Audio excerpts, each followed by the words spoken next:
Hi friends, అందరూ ఎలా ఉన్నారు? బాగున్నారా? నేను బాగున్నాను ఫ్రెండ్స్. ఇవాళ ఇంకా సాంబారే చేయాలనిపించింది. సో సాంబార్ ఒకటే పెట్టుకున్నాను. కానీ సూపర్గా చేసిన సాంబార్, అదిరిపోయిన సాంబార్. అలాగే దోసకాయ పచ్చడి. దోసకాయ పచ్చడి అంటే ఎవరికి ఇష్టం ఉండదు? దోసకాయ పచ్చడి అంటే చాలా మందికి ఇష్టం. సో దోసకాయ పచ్చడి ఎంత టేస్టీగా ఉంటుందో కూడా తెలుసు. దీని రెసిపీ నేను మీకు షేర్ చేస్తున్నాను. చేశాక మొత్తం ఇంట్లో వాళ్ళందరూ తిన్నారు, కానీ నేను ఇప్పటి వరకు తినలేదు. జస్ట్ టేస్ట్ చేశాను అంతే. అంటే మామూలుగా అన్నంలో అయితే నేను కలుపుకోలేదు. సో ముద్దలు వాళ్ళకి పెట్టేశాను, కలిపేసి వాళ్ళకి పెట్టేశాను, వాళ్ళకి బాక్స్లో ఇచ్చాను, అలా చట్నీస్ అలా ఇచ్చేసాను అనమాట. సో ఇవాళ మాత్రం నేను ఫుల్ ఫ్లెజ్డ్గా టేస్ట్ చేసినాను. సూపర్ ఎక్స్ట్రాడినరీ చట్నీ అనిపించింది నాకైతే. చాలా చాలా బాగుంది. ఎందుకంటే నోట్లోకి చిన్న చిన్న ముక్కలుగా దోసకాయ ముక్కలు వస్తూ ఉంటాయి. అలాగే మనం వేసిన నువ్వులు, పల్లీలు. దీని రెసిపీ నేను మీకు తప్పకుండా షేర్ చేస్తాను. తప్పకుండా చూడండి, చేసుకోండి. చాలా చాలా చాలా టేస్టీగా ఉండే దోసకాయ పచ్చడి అదిరిపోయింది. ఎంత బాగుందంటే అంత బాగుంది నిజంగా. నేను రెసిపీ షేర్ చేస్తాను కాబట్టి తప్పకుండా చూడండి, చేసుకోండి. వేడివేడి అన్నంలో తింటుంటే అసలు ఇంకేం అవసరం లేదు. ఇది ఒక్కటి పచ్చడితో తినేసి కడుపు నింపేసుకోవచ్చు, అంత బాగుంటుంది. లాస్ట్లో ఏదో పెరుగో మజ్జిగనమో తినేస్తే అయిపోతుంది. అంత టేస్టీగా ఉందండి. Super extraordinary chutney. దీని రెసిపీ పంపిస్తాను, తప్పకుండా చూడండి, చేసుకోండి. అలాగే సాంబార్ చాలా చాలా టేస్టీగా వచ్చింది.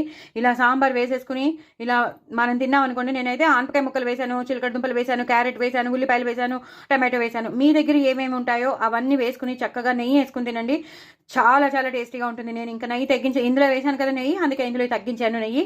సో వేసుకునేటప్పుడు మాత్రం ఒక స్పూన్ వేసుకుంటాను, వేసుకుని తినేటప్పుడు వేసుకుంటాను. మీరు మాత్రం తప్పకుండా వేసుకుని చక్కగా అప్పడాలు నంచుకుని, వడియాలు నంచుకుని తినండి. చాలా చాలా టేస్టీగా ఉంటుంది. దీని రెసిపీ కూడా నేను మీకు పంపించాను, ఎలా చేసుకోవాలో. తప్పకుండా ఇంత పెద్ద పెద్ద ముక్కలు ఉండాలి, చిన్న చిన్న ముక్కలు కాదు. అలాగే చిలకడ దుంపలు వేడిగా ఉంది, ఇప్పుడే దింపాను, మీకు షార్ట్ చూపిస్తున్నాను. Super extraordinary. చిలకడ దుంపలు మాత్రం కుక్కర్లో కానీ ప్రెషర్ ప్యాన్లో పెట్టేసుకుని ఉడికించేసుకోకండి, మ్యాష్ అయిపోతాయి. నేను సపరేట్గా ఉడికించేసుకుంటాను. సో అందుకే ఇలా ముక్కల్లా వస్తాయి. సో ఇదొక్కటి మాత్రం చేయండి. ఉల్లిపాయలు యాస్టీస్గా వేసుకుని చక్కగా తిందాం అనుకున్నాను. బట్ ఎప్పుడైతే మనం ప్రెషర్ ప్యాన్లో పెట్టేసామో ఫుల్ మ్యాష్ అయిపోయాయి. సో ఆ ఫ్లేవర్ అంతా, ఉల్లిపాయల ఫ్లేవర్ అంతా సాంబార్కి పట్టేసింది. సూపర్బ్ ఉంది.